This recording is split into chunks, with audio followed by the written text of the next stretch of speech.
Bonsoir à tous, merci de votre présence. Je me présente, mon nom est Ghislain Godet et non Patrick Allé, là, c'est juste parce que c'est Patrick qui organise la présentation. Donc, moi, Ghislain Godet, je suis conseiller auprès de votre section locale au SCFP 3247. On représente les membres de la catégorie 2 et 3. Et dans le cadre de nos rendez-vous webinaires, aujourd'hui, on va aborder tout ce qui touche les primes de l'article 9 de notre convention collective, de notre contrat de travail. Ces primes-là sont essentielles pour reconnaître votre ancienneté, les responsabilités, les conditions de travail spécifiques aux membres qu'on représente. Puis ça se reflète dans notre contrat de travail. Donc, on va voir ça en détail aujourd'hui.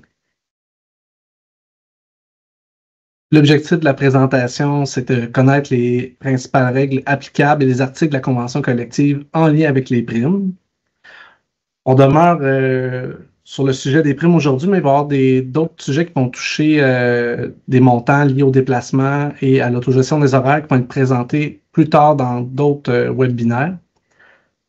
Donc, une autre mise en garde que je vais vous donner aussi, c'est que même si certaines de ces primes-là ne sont pas encore versées par notre gouvernement, les nouvelles règles seront appliquées rétroactivement au 16 juin 2024.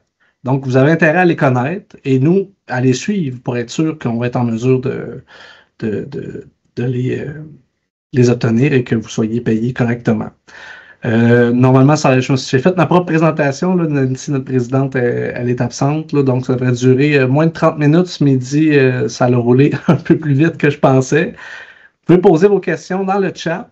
Puis là, l'avantage qu'on a, là, c'est que par rapport à ces questions-là, on va produire un document questions-réponses précis qui va vous être transmis par courriel. Donc, n'hésitez pas pendant que je parle, vous pouvez même au fur et à mesure poser vos questions dans le chat. Et c'est la meilleure façon pour nous de répondre avec le plus d'exactitude possible à vos questions. Donc, on voulait rendre ça rapide et efficace. Et le plaisir va croire avec l'usage. C'est notre deuxième qu'on fait. Là, donc, on poursuit là-dessus avec le travail que Patrick a fait. Donc, les primes prévues à l'article 9 des dispositions nationales, c'est ce qu'on va voir aujourd'hui. Il y a différents types de primes, 3 types. Des primes à montant fixe, des primes en pourcentage et des primes en minimum à taux fixe et en pourcentage pour les taux supérieurs. Parce que pourquoi faire simple quand on peut faire compliqué? Donc, on va pouvoir commencer tout de suite avec la prime à l'article 901. Ça, c'est la prime d'ancienneté. À partir de 10 ans d'ancienneté, il y a une prime de 5 $ par semaine qui est ajoutée au salaire.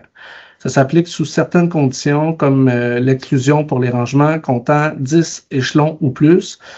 Ce que ça veut dire, c'est que le gouvernement considère que si vous avez 10 échelons ou plus, vous faites trop de sous pour avoir une prime de 5 $ par semaine. Et pour savoir ça, si vous avez votre titre d'emploi a plus de 10 échelons, vous êtes en mesure de le voir en regardant la fin de l'annexe des annexes de la convention collective. Vous regardez votre titre d'emploi, puis vous pouvez aller voir votre rangement et le nombre d'échelons.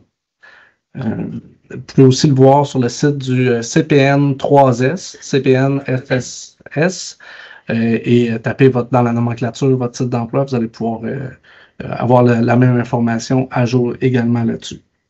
Pour ce qui est des primes de chef d'équipe et assistant chef d'équipe, l'article 902, ça varie entre 38 et 75 et 43 et 37 $ pour le chef d'équipe par semaine.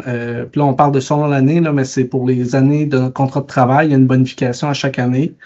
Présentement, la prime, le taux en vigueur est de 39 et 84. Pour assistant chef d'équipe, ça varie entre 23 et 20 et 25 et 96 $ par semaine, également selon l'année. Donc, jusqu'en 2027, là, ça va être à 25 et 96. Présentement, le taux en vigueur est à 23 et 85. Puis, vous surveillez à chaque 1er avril, il y a des changements de taux. Et c'est là que ça se fait là, pour les taux en vigueur, là, au 1er avril de chaque année. Les primes de chef d'équipe et assistant chef d'équipe, c'est un processus de nomination. On appelle ça la règle de mutation volontaire. Là, ça veut dire qu'on procède par affichage au sein même des gens de l'équipe. Donc, c'est les travailleurs de l'équipe qui peuvent postuler là-dessus. Donc, également, un petit détail, là, il y a certains types d'emplois ceux que dans leur titre d'emploi comme préposés, bénéficiaires, chefs d'équipe, là, ils sont exclus de cette prime-là parce qu'eux sont à taux unique, leurs responsabilités sont inclus dans leur titre d'emploi. Les primes de supervision et de responsabilité. Là, supervision, on parle de supervision professionnelle pour les gens de l'administration, les techniciens qu'on présente. C'est une prime de 5 % lorsque la personne doit coordonner et superviser une équipe d'au moins 4 personnes. Donc, c'est un 5 % additionnel du salaire de base. Puis pour certains, là, il y en a qui ont des formations additionnelles là, qui peuvent aller chercher en scolarité additionnelle jusqu'à un 6 % de leur salaire de plus. Donc, c'est un 5 % qui est ajouté à tout ça. Ça peut être quand même très intéressant. Pour ce qui est des primes de supervision de stagiaires, l'article 904, la prime s'applique à la catégorie 2, 3 et 4. Lorsque vous supervisez un ou plusieurs stagiaires, vous avez droit à une prime de 2 %. Là, ce qu'on parle ici, c'est on exclut aussi les titres d'emploi de chef d'équipe ou assistant chef d'équipe parce que c'est pas cumulable à la prime de supervision de responsabilité. Donc,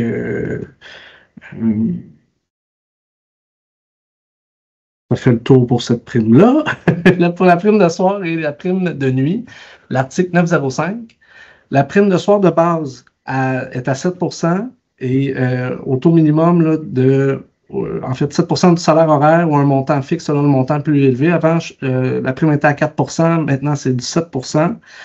Puis cette prime-là passe à 10 % si vous faites 70 heures et plus, pour ce qui est de la prime de soir de base. La prime de nuit de base est à 14 % et selon le montant fixe le plus élevé, minimum 3,97 $ à 4,32 $ en 2027. Présentement, j'avais sorti les chiffres. Ça, je l'avais oublié de sortir le chiffre actuel présentement, mais bref, le 14 % passe à 18 % si vous, également, vous faites 70 heures et plus par période. Donc, c'est important, là, on va en parler plus loin pour la qualification du 70 heures et plus. Pour ce qui est des primes de soir et primes de nuit, c'est important, les absences rémunérées ne sont pas pénalisantes pour la qualification de la prime. Les heures en temps supplémentaire, elles ne comptent pas. Donc, c'est vraiment important de codifier à votre horaire les absences autorisées comme les maladies, les fériés, les vacances pour pouvoir avoir un 8 heures, un 7,75 heures de plus, pardon, pour pouvoir aller atteindre votre 70 heures et plus, là, dépendamment là, de votre type d'emploi. Puis si vous avez des questions, n'hésitez pas à faire avec votre syndicat local. Pour ce qui est de la prime de rotation, la 907, c'est pour les personnes ayant des postes en rotation, exemple jour-soir. Elles ont droit à 50 % de la prime de soir pour les quarts de jour, lorsqu'elles effectuent au moins 50 % de leur quart de travail le soir à l'intérieur d'un cycle. Au CISMO, un cycle, ça dure 3 mois. Puis on trouve ça un peu long. Et c'est pour ça que ça avait été contesté à l'époque. Il y a toujours un grief de vivant par rapport à cette notion-là. Puis ce qu'on veut vous dire, là, c'est que comme c'est long, cette période-là, vous pouvez basculer rapidement et ne pas être dans le 50 % pour pouvoir être éligible. Par exemple, là, si vous faites un échange de corps avec un collègue, vous pensiez être kiff-kiff à 50-50, mais vous pourriez perdre votre prime. Fait qu'il faudrait que vous rapidement vous fassiez un autre chiffre sur l'autre corps de travail pour revenir balancer. Puis s'il y a une absence non motivée, par exemple, ANA, là, absence non autorisée, pardon, il faut vraiment vous assurer de la faire modifier avec un congé qui est prévu, qui est non pénalisant pour pouvoir être admissible. Le 9-11, prime de fin de semaine de base de 5 % ou de 1,42 $ à 1,55 $ pour les quarts effectués à partir du début du quart de soir le vendredi et à la fin du quart de nuit le lundi. La prime de fin de semaine, service élu 24/7, la personne qui effectue 70 heures et plus par période de paye a droit à une prime, non pas de 5 % mais de 9 % pour les quarts complets effectués à partir du début du quart de soir le vendredi jusqu'à la fin du quart de nuit le lundi. C'est vraiment pour favoriser la rétention du personnel et inciter les gens à faire plus de chiffres la fin de semaine que ça a été pensé, cette prime-là. On on va faire un petit bond dans l'annexe DD de notre convention nationale. C'est les horaires comprimés de fin de semaine et de primes de fin de semaine bonifiées.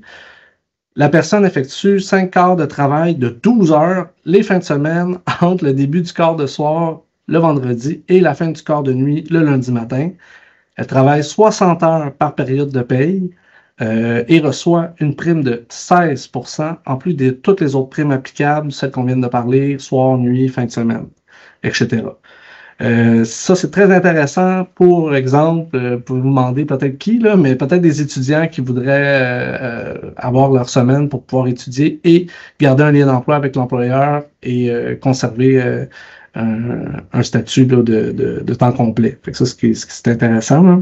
Puis pour le statut de temps complet, la personne peut convertir en temps chômé 10 jours de congés annuels, 12 congés fériés et 3 congés de maladie pour motif personnel.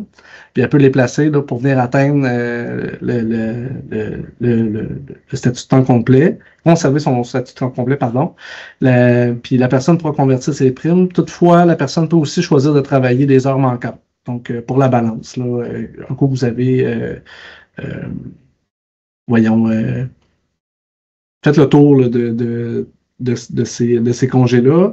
Un autre rappel, c'est que l'entente est sur 6 mois.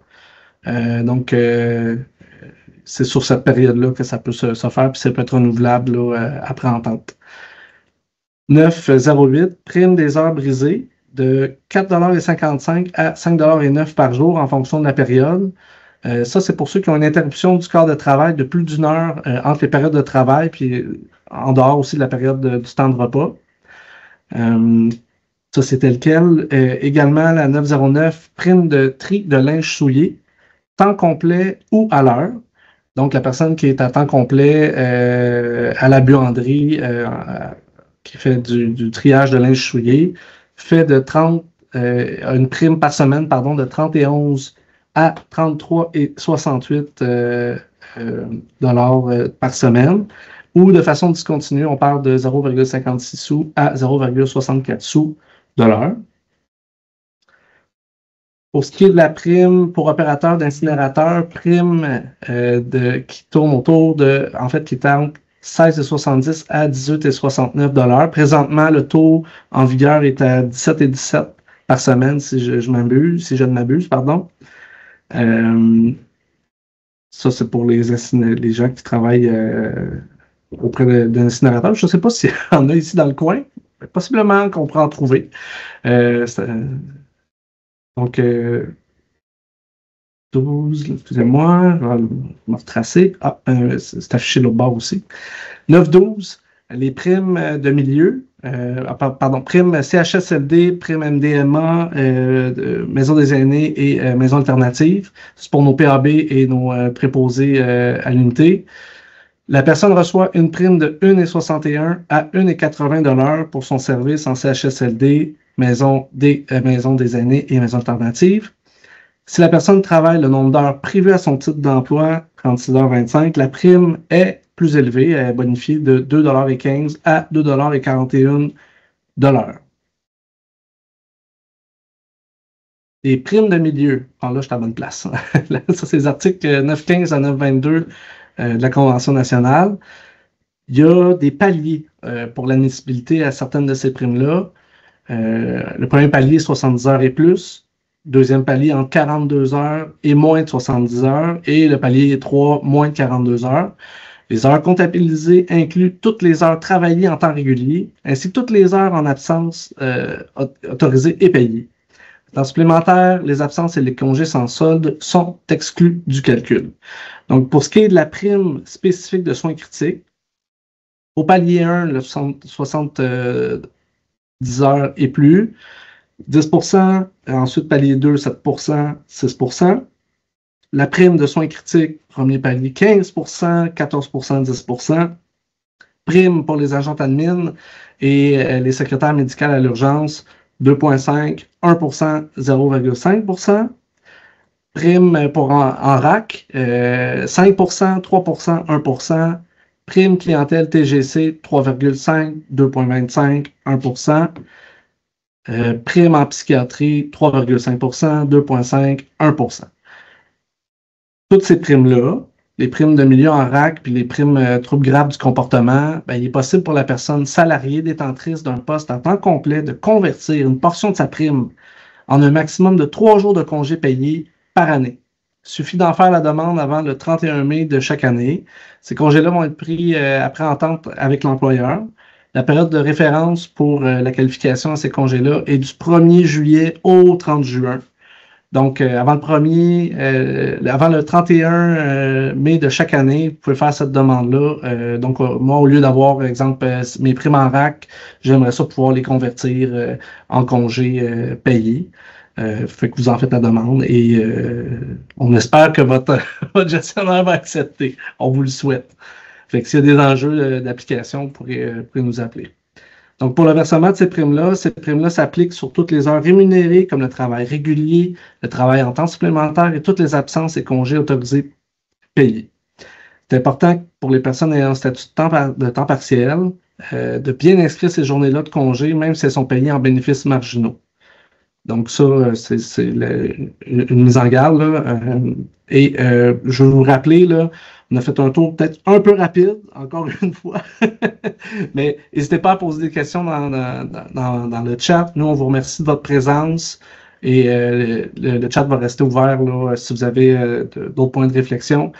N'hésitez pas à nous contacter à la section locale là, pour avoir plus d'indications si vous pensez qu'il y a peut-être des erreurs au niveau de certaines primes ou que vous auriez des questions là-dessus. On est disponible. Ça va nous faire plaisir. Je vous remercie beaucoup.